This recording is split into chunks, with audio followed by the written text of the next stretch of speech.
Tomasz Piotrowski, and you're watching TVP World. Now we're going to talk all things military and Polish military with our next guest, now retired Lieutenant General Tomasz Piotrowski, Operational Commander of the Armed Forces from Poland. Thank you so much, sir, for sitting down with us. Good morning. Thank you very much for the invitation. Now, if we look at the security infrastructure at the moment, there's ever more attention on the eastern flank. Poland is playing more of a key role. But we've also had more incursions than ever before. We've had Russia test us more and more and more. Some might fear that Poland isn't ready and up to the task. How do you respond to that? It's a very, very complex answer for such kind of question, because frankly speaking, since the time I was a operation commander, it means 2018, we feel growing pressure from the Russia side. Sometimes there was very, very easy to attribute bad behavior, like in the air, especially like crossing our border in the air, or not intentionally, accidentally, from the Russia perspective. The jamming of the GPS signal or something like this, such kind of case were present all the time. This is why we started a campaign in 2018, campaign of review of our threat assessment within the NATO. Frankly speaking, from the start point, it was huge struggle. We exactly remember the time in 2019 when NATO named Russia as an adversary or competitor. Fortunately, now unfortunately and fortunately, from the military perspective, now we have no doubt this is the most significant threat for us.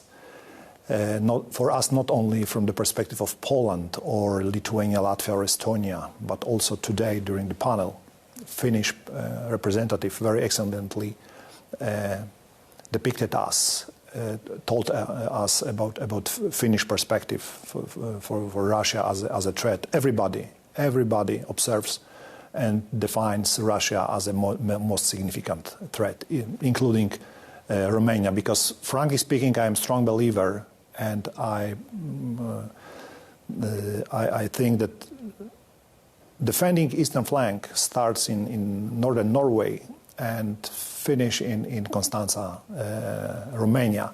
So this is why cooperation against growing, very determined threat, which is Russia, is very, very important. Mm-hmm. When you listed there that interesting geography, right, from the very high north, which often doesn't get as much attention as it should, from Norway, the Nordics, down into Poland, Baltics, and then into Romania. And very much, as you've said, that threat is there. We know that it's from Russia. Given the fact, though, all this defense cooperation, it seems very much there's also another line forming, and I'm just curious what you make of it, that there are those partners within the alliance, within Europe, that are not on that same page. Hungary goes without saying, but increasingly Slovakia. How concerned are you that defensive measures are actually vulnerable within our alliance? I think it is a huge challenge for us because, of course, it shows us how life looks like. Each single nation has their own priority, own history, geography, very often going from the geography, and their own interest and their own perspective for the cooperation, even with our enemy, which is Russia, and the Hungary is the best example for such kind of perspective. Also, Italy now is playing what kind of game. And of course, we are waiting for the final result of the election in France, because we should also expect some changes. So those elements, those perspectives, brings us more challenges within the NATO as a treaty. This is why regional understanding, regional cooperation has such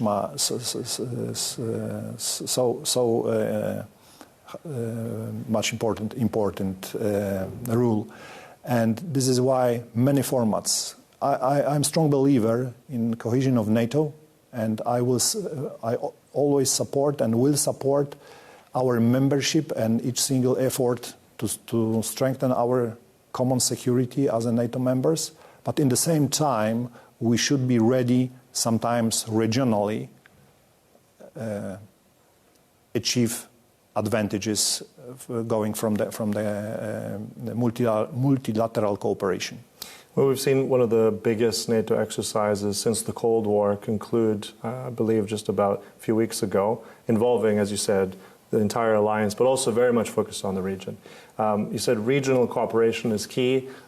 We know that that's there. That's the Baltic states, Poland, Romania, the Nordics as well. But also Germany, increasingly more. We, in fact, have Olaf Scholz and Mr. Pistorius, the defense minister, here in Warsaw today.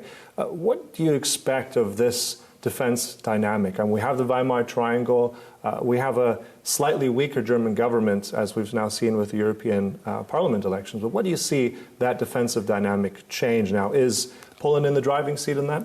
I believe we will strengthen our cooperation because we have some, let me say, how to name it, very tough period 2-3 years ago with political relation between Poland and Germany.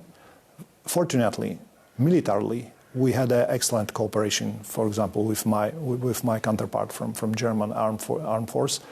German armed forces were present in Poland, including German patriots, as an element of our common air defense in eastern part of Poland. So the military cooperation was good, but I strongly believe in the strengthening of our cooperation. So I am really happy that Mr. Pistorius and Mr. Scholz are in Poland, and this cooperation will bring us more security, more effects, better cooperation, because one line, like a line of defense going from Norway down to Romania, is a first line, and a second line, it means communication line, is going from the France, Germany, Poland, up to eastern flank, eastern front. So the cooperation with Germany is crucial, not only in the land domain, but also in the maritime domain. Yeah. So many avenues of cooperation. Let's look at the NATO summit, which is also imminent in Washington, D.C. We've already heard, I believe it was yesterday, in an interview President Zelensky gave to an American press, that he doesn't think the United States will invite Ukraine to join NATO at this summit. We're also hearing there might be a civilian NATO official based in Kiev. That's supposed to be announced. So what are your expectations for this new NATO summit? I believe during this NATO we will remain as a NATO help, aid and resources for the Ukraine. We will redefine and we will discuss our definition of deterrence, because despite of common approach, I am not happy with our approach to the deterrence. It's not so effective because Russia is all the time aggressive. So what's missing? Russia is all the time delivering us new elements of sabotage, espionage, and so on, and many things. So we should review it, and I expect such kind of. And of course, what is very important from Polish perspective, the discussion about our participation in nuclear sharing, because it is also very important key element from perspective of building common security in the region. Mm-hmm. So that would be a wish for making Poland and this region more secure, nuclear sharing for Poland, hopefully. I think so. Mm-hmm. But it's not official statement of Polish armed forces, but my personal. Understood.